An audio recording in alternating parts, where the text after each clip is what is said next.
Brando, você lembra qual foi o maior ou um dos maiores erros que você cometeu como gestor? Ah, essa pergunta é clássica, hein, Caju? Cara, eu vou dar uma resposta que ela vai ser meio clichê. Mas assim, ó, eu acho que tem duas coisas que eu já errei que eu acho que eu preciso não errar mais, não posso errar mais. A primeira tá em não buscar informações fora. Às vezes eu acreditava demais em mim, na minha maneira de fazer as coisas, e não ia buscar o que as pessoas estão fazendo, sabe? Então, aqui eu tô falando basicamente, cara, de ler livro, de conversar com pessoas mais experientes, de buscar ajuda, tá? Então, acho que eu posso resumir assim: o maior erro que eu já tomei, que eu já cometi como gestor, foi não pedir ajuda quando eu precisava de ajuda, né? Então, confiei na minha experiência, eu sei o que estou fazendo, eu tenho convicções e aí vai, né?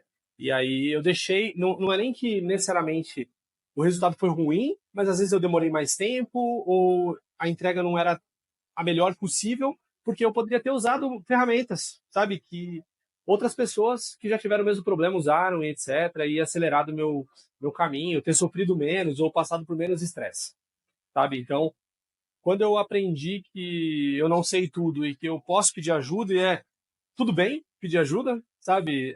Dizer que não sabe não é algo ruim, não é algo negativo, isso me ajudou, cara, muito.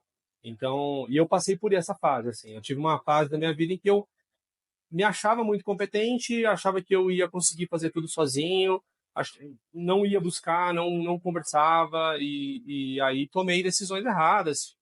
Fui para caminhos que não foram tão bons quanto eu gostaria que fosse, ou foi mais difícil. E hoje eu tenho mais clareza, eu busco mais, eu vou primeiro. Eu sempre falo com o meu time, eu falo, poxa, temos que decidir sobre tal projeto e tal. Primeiro vamos estudar o que o mercado, o que as pessoas usam, o que as pessoas aí fora estão fazendo, né? O que a indústria está fazendo, o que os grandes fazem.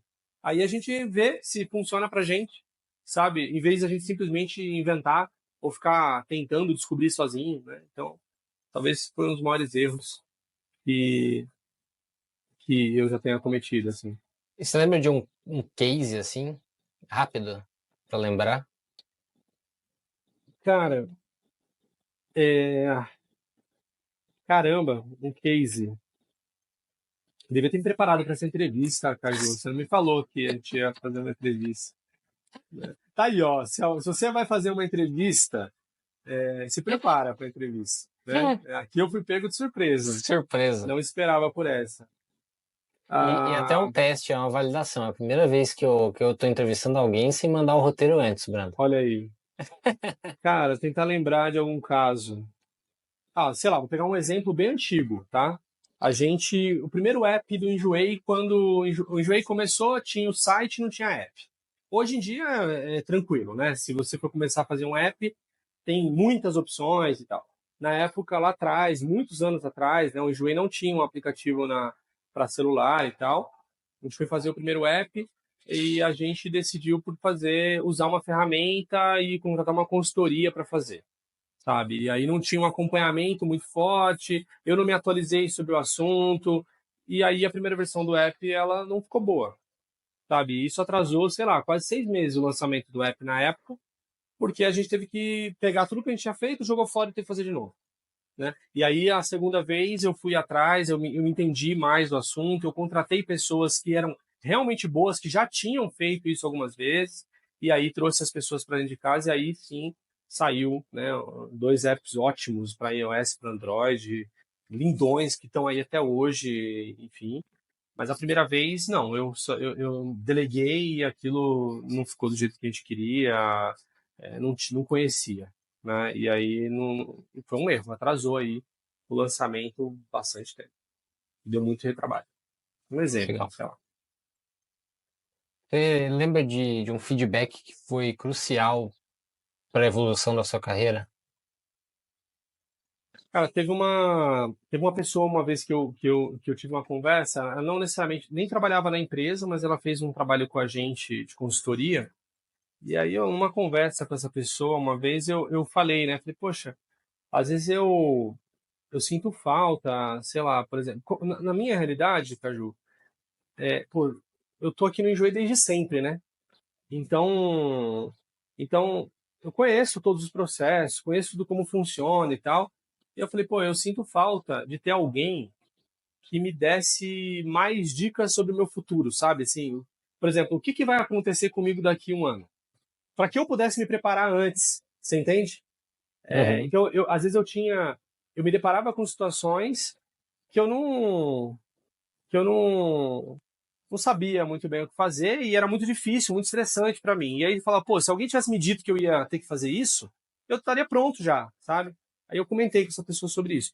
E aí a pessoa me deu um feedback de que a responsabilidade era minha e não de outra pessoa. Eu não podia esperar de alguém me dizer o que vai acontecer. É eu que tenho que fazer esse trabalho de antecipar o que eu quero, para onde eu quero ir e tal. Isso, na época eu lembro que eu recebi isso meio, uma coisa meio dura, mas foi extremamente útil, cara. Porque a partir dali eu assumi que isso é um problema meu, sabe? É eu que preciso resolver. Então eu comecei a ir atrás. Aí eu comecei a tá alinhado com o que eu falei agora há pouco, né? Eu comecei a ir conversar com pessoas e perguntar. Então eu ia, por exemplo, num CTO de uma empresa que era maior do que eu e perguntava: vem cá, cara, como é que é ser CTO? Hoje é assim para mim. Como é que foi para você sair disso para isso? Como é que foi de sair de 100 para 200 pessoas? Como é que é sair de 200 para 300 pessoas? Aí a pessoa ia me dizendo, aí eu, entendi. Então isso aqui eu não tenho ainda, eu vou ter que desenvolver porque eu vou chegar lá daqui a pouco, né? E aí eu passei a assumir a responsabilidade sobre isso e minha vida ficou muito mais fácil depois disso. Legal. Você lembra de algum desafio técnico que você tem muito orgulho? Ou que você desenvolveu, ou que você liderou, e os resultados assim que tu olha, porra, que resultado. Caramba, tem tanta coisa aqui no Enjoei, cara, que eu tenho orgulho. A gente tem coisas no Enjoei que são muito nossas, que a gente que criou, sabe? Então, se você usar o Enjoei, você tem lá um botão de oferta. A gente que criou, nenhum outro varejo no Brasil tem isso. A gente tem o megafone, né? E são coisas que a gente criou. Eu tenho muito orgulho disso, sabe? Porque a gente, óbvio, a gente está sempre seguindo tendências e acompanhando outras empresas, né? E isso é muito importante. Mas é muito legal quando você tem uma sacada que ninguém teve, sabe? Você desenvolve um negócio que ninguém tinha pensado antes, tal. E é um trabalho muito conjunto, assim, né? Vem de muitas cabeças, muitas ideias, muita troca, tal. Isso eu tenho orgulho pra caramba de ter feito, assim. Hoje, dentro do Enjoei, eu falei pra você lá no começo, a gente usa o ShapeUp, né, como um método de desenvolvimento de produto. Eu falo ShapeUp porque a gente pegou a essência do ShapeUp, mas a gente nem chama de ShapeUp aqui dentro porque a gente já mudou tanto que não é bem, né? As pessoas às vezes vêm trabalhar com a gente e falam, usa ShapeUp. Aí quando chega aqui tem que aprender de novo, porque não é Uhum. exatamente, né? Esse modelo de desenvolvimento de produto com a cadência que a gente chegou, eu tenho muito orgulho. Porque foi um trabalho também que assim, a gente pegou. Eu acredito o seguinte, cara, é que eu falei agora há pouco. Assim, eu acho que muita gente tem trabalhado na indústria por muitos anos desenvolvendo muitas coisas. Então, você vai falar, por exemplo, desenvolvimento de produto. Você tem desde lá do waterfall, né, o famoso waterfall, que todo mundo conhece, você tem o ágil, você tem o shape-up, você tem N outros métodos de desenvolvimento de produto, e todos eles são relevantes, importantes e têm suas funções.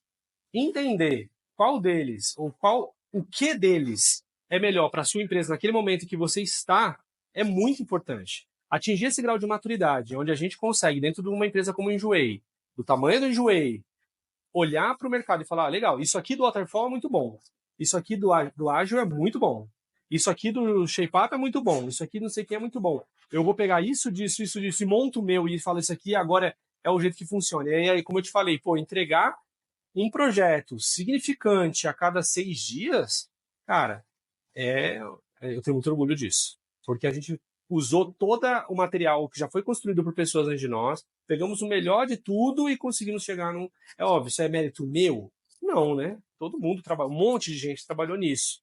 Mas ter a chance de dar liberdade para as pessoas, capitanear esse tipo de iniciativa dentro de uma companhia do tamanho, no momento que o Enjoei tá, para mim é um mérito absurdo, assim. Né? E conseguir dar resultado no final, né? E com um resultado tão bom quanto a gente tem atingido, para mim é um mérito absurdo. O que você não gosta de fazer na sua função de executivo? Caramba! O que eu não gosto? Relatório. Relatório. Como é que você garante nível de Relatório. qualidade para essas coisas que você não gosta? Aí tem que fazer.